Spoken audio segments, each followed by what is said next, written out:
Hello friends, இன்னைக்கு நம்ம பார்க்க போகிறது ஜாப்பனீஸ் அனிமி சீரீஸான I M spider so what season 1 episode 20 தான் இன்னைக்குள்ள வீடியோல பார்க்க போறோம். இந்த அனிமேலையும் சரி, இதுக்கு முன்னாடி நான் போட்டிருந்த அனிமேலையும் சரி, உங்கள நிறைய பேருக்கு டவுட் இருக்கு அப்படின்னு சொல்லி கமெண்ட்ல கேட்குறீங்க. உங்களுக்கு எக்ஸ்பிளைன் பண்றதுக்கு நான் ரொம்பவும் லென்த்தா டைப் பண்ண வேண்டியது இருக்கு. ஆனா அப்படி பண்ணாலுமே உங்களுக்கு புரியுமா அப்படிங்கிறது எனக்கு தெரியல. ஸோ உங்களுக்கு ஏதாச்சும் டவுட் இருந்துச்சு அப்படின்னா நீங்க என்னோட இன்ஸ்டாகிராம் பேஜ்ல போயிட்டு வாய்ஸ் மெசேஜ் அனுப்புனீங்க அப்படின்னா கூட கண்டிப்பா நான் உங்களுக்கு ரிப்ளை பண்ணுவேன். என்னோட எல்லா வீடியோக்கு கீழேயுமே டிஸ்கிரிப்ஷன்ல வந்துட்டு நான் என்னோட இன்ஸ்டாகிராம் லிங்க் கொடுத்துருக்கேன். ஸோ டவுட் ஏதாச்சும் இருந்துச்சு அப்படின்னா இன்ஸ்டாகிராம்ல கேளுங்க.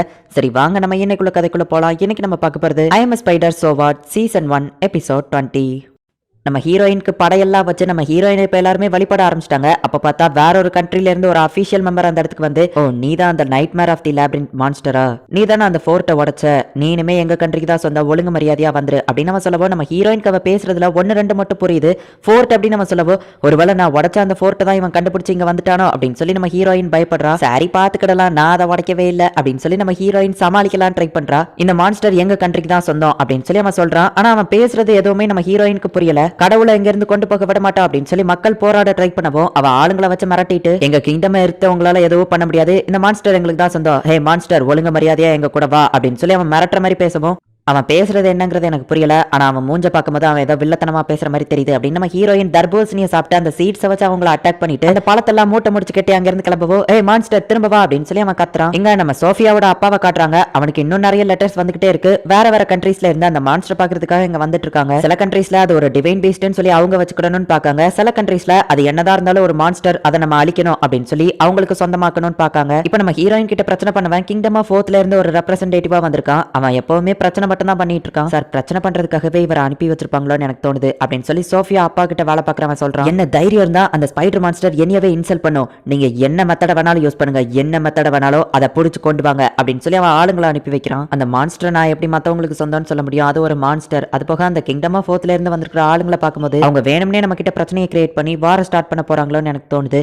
ஆனா கண்டிப்பா நான் அதை நடக்க விட மாட்டேன் அப்படின்னு சொல்லி சோஃபியாவோட அப்பா சொல்றான். அவங்க எல்லாரும் என்ன பண்ணிட்டு இருக்காங்கிறத நம்ம ஹீரோயின் தூரத்துல இருந்து பாத்துட்டு இருக்கா. அந்த மோசமானவன் எதுக்காக அந்த வேம்பயர் குழந்தையோட வீட்ல இருக்கான், ஒருவேளை அவன் ஏதாச்சும் நோபல் மேனா இருப்பானோ அப்படின்னு சொல்லி நம்ம ஹீரோயின் யோசிச்சுட்டு, சரி ஓகே டீமன் லார்ட் இப்ப என்ன பண்ணிட்டு இருக்கான்னு பாப்போம் அப்படின்னு சொல்லி நம்ம ஹீரோயின் பார்த்தா அந்த ஏன்ஷியன் டிராகன் கூட டீமன் லார்ட் சண்டை போட்டுட்டு இருக்கா. இதுக்காக அவ்வளவு ஸ்ட்ராங்கான எர்த் டிராகன் கூட டீமன் லார்ட் சண்டை போட்டுட்டு இருக்கான்னு தெரியல. ஆனா எர்த் டிராகன் நான் உனக்கு தான் சீரப் பண்றேன், எப்படியாச்சும் டீமன் லார்ட் தோக்கடிச்சிரு அப்படின்னு நம்ம ஹீரோயின் பேசிட்டு இருக்கவும் பார்த்தா ஒரு நாள் போர்ட்டல் ஓபன் பண்ணி வந்த அந்த ஆள் இப்ப நம்ம ஹீரோயின் கிட்ட வரான். நான் உங்களை அட்டாக் பண்றதுக்காக வரல, உங்ககிட்ட சில விஷயங்கள் பேசுறதுக்காக தான் வந்திருக்கேன் அப்படின்னு சொல்லி நம்ம ஹீரோயினுக்கு புரியுற லாங்குவேஜ்லயே பேசுறான். நானும் ஒரு அட்மினிஸ்ட்ரேட்டர் தான், என்னோட பேரு கோலி ஜிஸ்டோலியஸ் அப்படின்னு அவன் சொல்லவோ, என்னது சரி என்னமா ஒண்ணு எதுக்காகடா இங்க வந்திருக்க அப்படின்னு நம்ம ஹீரோயின் யோசிக்கவோ, நான் உங்ககிட்ட ஒரு ரெக்வெஸ்ட் வைக்கிறதுக்காக தான் வந்திருக்கேன், நீங்க டீமன் லார்ட இதுக்கப்புறமா அட்டாக் பண்ணக்கூடாது அப்படின்னு நம்ம சொல்லவோ, என்னது டீமன் லார்ட நான் அட்டாக் பண்ணனா, நான் நினைச்சாலும் அவளை அட்டாக் பண்ண முடியாது, ஏ இப்பதான் புரியுது என்னோட பாடி பிரெயின் அவளை அட்டாக் பண்ணிட்டு இருக்குதுல்ல அப்படின்னு சொல்லி நம்ம ஹீரோயின் யோசிக்கிறா. நீங்க என்ன சொல்றீங்க அப்படின்னு சொல்லி அந்த அட்மினிஸ்ட்ரேட்டர் கேட்கவும், நான் கொஞ்ச நாளைக்கு தப்பிச்சு ஓடிக்கிட்டே இருந்தா போதும், என்னோட பாடி பிரெயினே அந்த டீமன் லார்ட கொண்டுரும், ஐ ஜாலி அப்படின்னு நம்ம ஹீரோயின் யோசிச்சுட்டு,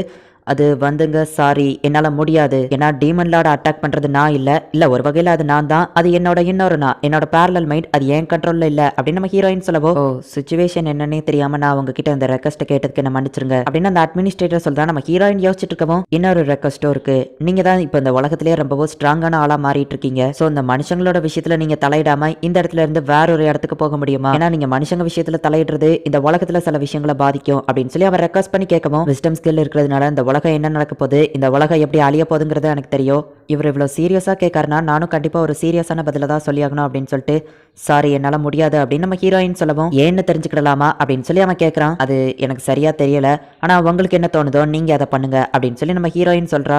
என்கிட்ட ஹானஸ்டா ரிப்ளை பண்ணதுக்கு தேங்க்ஸ் அப்படின்னு சொல்லி அந்த அட்மினிஸ்ட்ரேட்டர் கிளம்பியிருந்தான். டி மட்டும் தான் அட்மினிஸ்ட்ரேட்டரா இருப்பான்னு நினைச்சேன், அப்படின்னா அந்த உலகத்துல நிறைய அட்மினிஸ்ட்ரேட்டர் இருக்காங்க போல, பாவம் அவருக்கும் அட்மினிஸ்ட்ரேட்டரா நிறைய இந்த உலகத்துல வேலை இருக்கு போல அப்படின்னு சொல்லி நம்ம ஹீரோயின் ரெஸ்ட் எடுக்கலான்னு போனா நம்ம ஹீரோயினை யாரோ அட்டாக் பண்றாங்க. பார்த்தா அந்த ஓத் கண்ட்ரியோட ரெப்ரசன்டேட்டிவ் அனுப்பி வச்ச ஆளுங்க தான், அவங்க எல்லாரையுமே நம்ம ஹீரோயின் கொண்டுதா. இதுக்கு காரணம் அந்த ரெப்ரசன்டேட்டிவ் தான் அப்படிங்கறத நம்ம ஹீரோயின் கண்டுபிடிச்சு அந்த ஓத் கண்ட்ரியோட ரெப்ரசன்டேட்டிவ தூரத்துல இருந்து ஈவிலையை யூஸ் பண்ணி கொண்டுதா. சோஃபியாவோட வீட்டுக்குள்ள இருக்கும்போது இறந்து போயிருந்தான், என்கிட்ட பிரச்சனை பண்ணா இதாண்டா கதி அப்படின்னு சொல்லி நம்ம ஹீரோயின் தூங்கிருந்தா. அவருக்கு எந்த ஒரு காயமுமே இல்ல, திடீர்னு அவர் இறந்து போயிட்டாரு. கண்டிப்பா இது அந்த ஸ்பைடர் மான்ஸ்டரோட வேலை தான். அந்த ஸ்பைடர் மான்ஸ்டர் எதுக்காக இப்படி எல்லாம் பண்ணுதுன்னு எனக்கு தெரியல. ஆனா நம்ம கண்ட்ரில வந்து ஓத் கண்ட்ரில இருக்கிற ரெப்ரசன்டேட்டிவ் இறந்து போனதுனால அவங்க நம்ம மேல வார் ஸ்டார்ட் பண்ணதான் ட்ரை பண்ணுவாங்க அப்படின்னு சோஃபியாவோட அப்பா வருத்தப்படவும், அவன் கூட இருக்கிற செக்யூரிட்டி, ஓத் கண்ட்ரியோட படைபலம் ரொம்பவுமே கம்மியானது. கண்டிப்பா அவங்க நம்ம கிட்ட வார் ஸ்டார்ட் பண்ணணும்னு ட்ரை பண்ண மாட்டாங்க.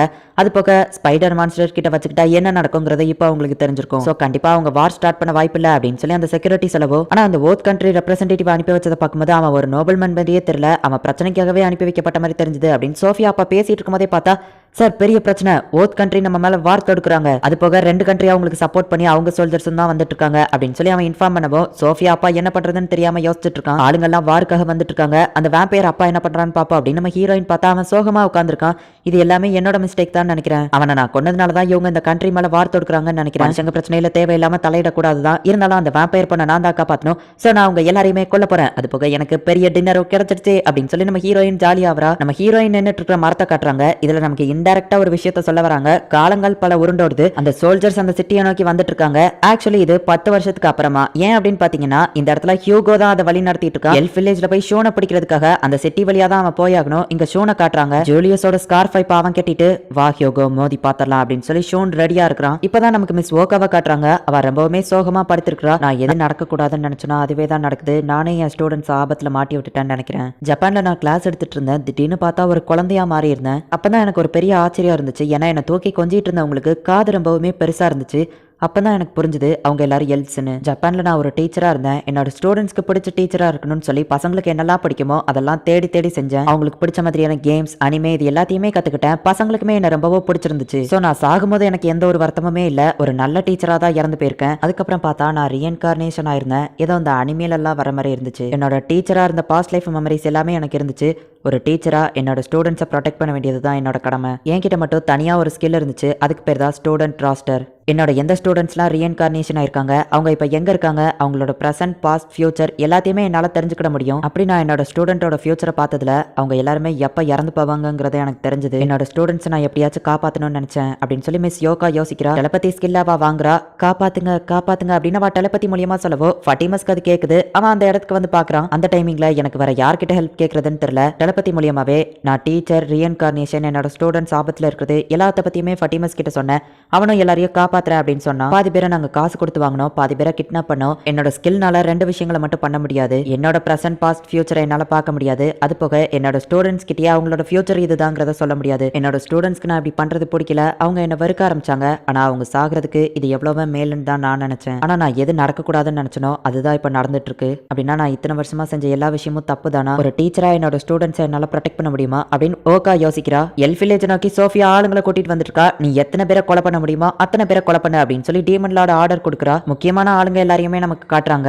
விளையாட்டை ஆரம்பிக்க வேண்டிதான் அப்படின்னு சொல்லி டீமன் லார்ட் வில்லத்தனமா சிரிக்கிறா. எந்த இடத்துலயே இந்த எபிசோட் முடியுது. ஆக்சுவலி மிஸ் ஓகா வந்துட்டு நல்லது பண்ணணும் அப்படின்னு சொல்லி தான் நினைக்கிறா. ஆனா அவளோட ஸ்டூடெண்ட்ஸ் எல்லாருமே முக்காவாசி பேர் எல்ஃப் வில்லேஜ்ல இறந்து போயிருவாங்க, அதுவும் 15 வயசுல இறந்து போயிருவாங்க அப்படின்னு சொல்லி போட்டிருக்கு. பாதி பேர் அதுக்கு முன்னாடியே இறந்து போயிருவாங்க அப்படின்னு சொல்லி போட்டிருக்கு. அவங்க எல்லாரையுமே அவ காப்பாத்தணும்னு நினைச்சுதான் அந்த இடத்துல கூட்டிட்டு வந்து வச்சிருக்கா. ஆனா அந்த ஸ்டூடெண்ட்ஸ் கிட்ட இந்த ரீசனுக்காக தான் அவங்களை இங்க கூட்டிட்டு வந்திருக்கா அப்படிங்கிற விஷயத்த அவளால சொல்ல முடியாது. அப்படிங்கிறதுனால தான் அந்த ஸ்டூடெண்ட்ஸ் எல்லாருமே அவளை வெறுக்கிறாங்க. ஆனா மிஸ் ஓகா ரொம்பவுமே நல்லவா தான். அவ அந்த ஸ்டூடெண்ட்ஸை காப்பாற்றணும் அப்படிங்கிறதுக்காக தான் அவங்களை கடத்தி அந்த எல்ஃப் வில்லேஜ்ல சேஃபா வச்சிருக்கா. ஸ்டூடெண்ட் ராஸ்டர்ங்கிற ஸ்கில் இருக்கிறதுனால ஓகா வந்துட்டு எந்தெந்த ஸ்டூடெண்ட் எந்த பிளேஸ்ல இருக்காங்க, அவங்களுக்கு என்ன நடக்க போகுது, இப்போ என்ன பண்றாங்க, அவங்களுக்கு ஃபியூச்சர்ல என்ன நடக்க போகுது, எல்லா விஷயங்களுமே தெளிவா தெரியும். சோ அந்த ஸ்கில்லை யூஸ் பண்ணி தான் மிஸ் ஓகா எல்லா விஷயங்களுமே தெரிஞ்சுக்கிட்டா.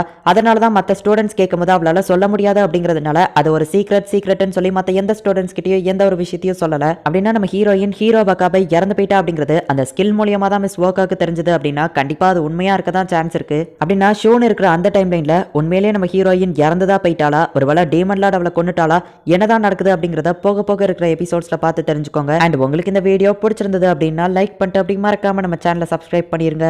தேங்க்யூ ஃபார் வாட்சிங். Bye guys. நெக்ஸ்ட் எபிசோட்ல மீட் பண்ணலாம்.